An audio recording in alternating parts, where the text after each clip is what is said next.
Hello, welcome to Meant to Move. My name is Vanessa, your host. Here is my second little mini pod for you.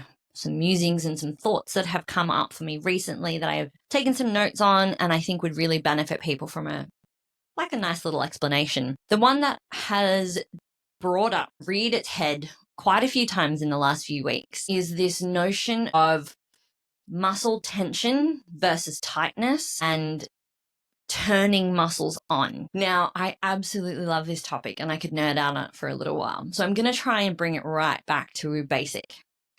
I want you to imagine and to know that all of your muscles at any given time are on to a certain extent. And I want you to think about like a little volume dial. And this volume dial is controlled by our nervous system, our brain, emotion, what we're currently doing, what we're currently feeling, a whole bunch of things. Now, that dial for each of your muscles, there's a separate one. So it doesn't control all of them, although it can.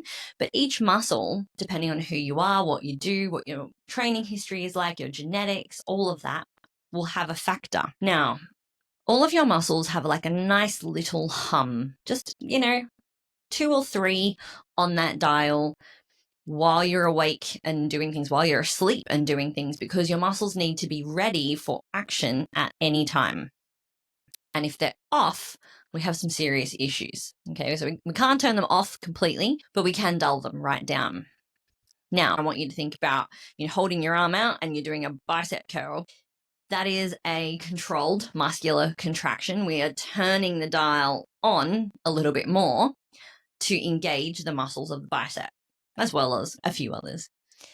If I had a weight in my hand as I was doing that bicep curl, the dial would be turned up even more because now I'm going to be contracting more muscle. And that's great. That's all well and good. Now, the challenge that I face with a lot of the clients who come to see me is not necessarily that they don't know how to turn the dial up. I think most people who have trained at some stage in their life or who understand the concept of training have played with this kind of mind-body connection, turning muscles on, turning it off.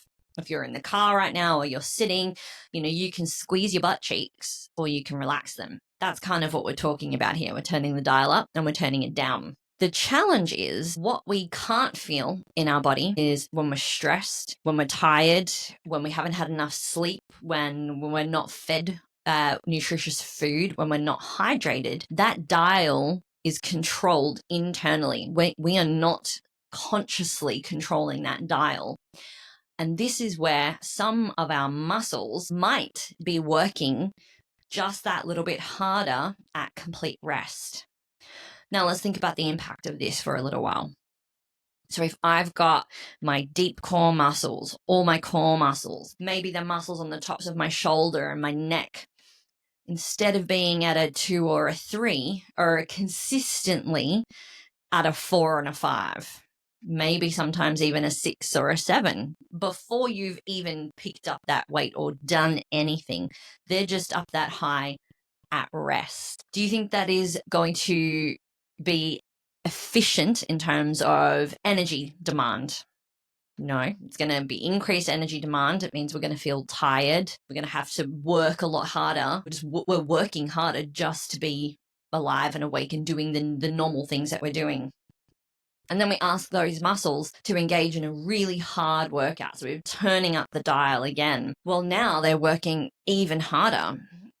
It is not very common for our muscles to be working at a 10. If our muscles are working at a 10 or very close to a 10, we're pretty near a cramp. They're like really engaged. We're doing a max lift. We're like really, really pushing.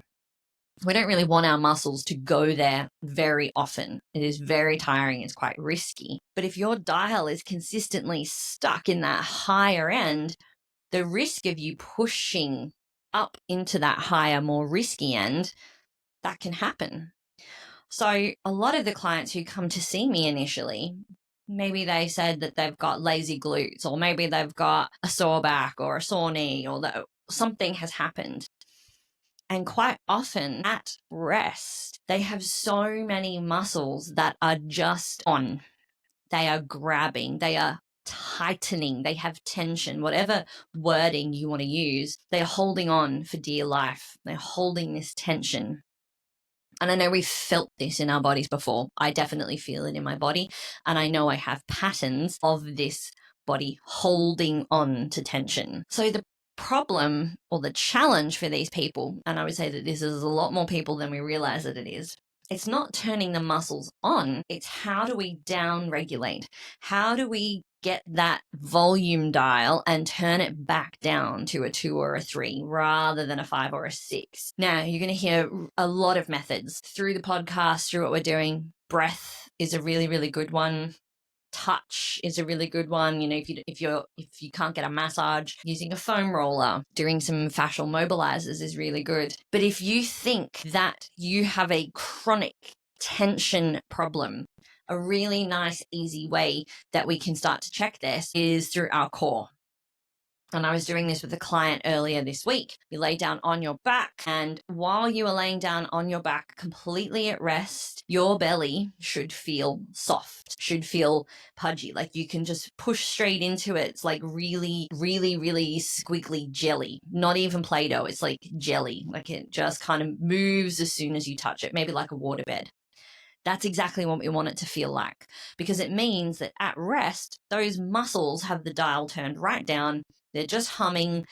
They're there in the background, but they're not really needed to do anything else. If you are lying down at rest, completely relaxed, and your ab area, your core area, your hip area feels like a trampoline or a rock board, then we know that we're holding on to a little bit of tension. Now, it's not always a bad thing to hold on to tension. Sometimes that tension is necessary. So all I want you to do is notice it. The other thing that we can start to do here is if we start to take some breaths, if we inhale shorter than our exhale, so the exhale is a little bit extended, can you reduce that tension yourself? Can you relax it further? When you are looking to seek further help, if you're not creating any change at all. So if you're there, you're breathing, you're relaxed, you feel mentally relaxed, but you still have a trampoline, you still have a rock board underneath in your core and it doesn't seem to budge, that could be a sign of that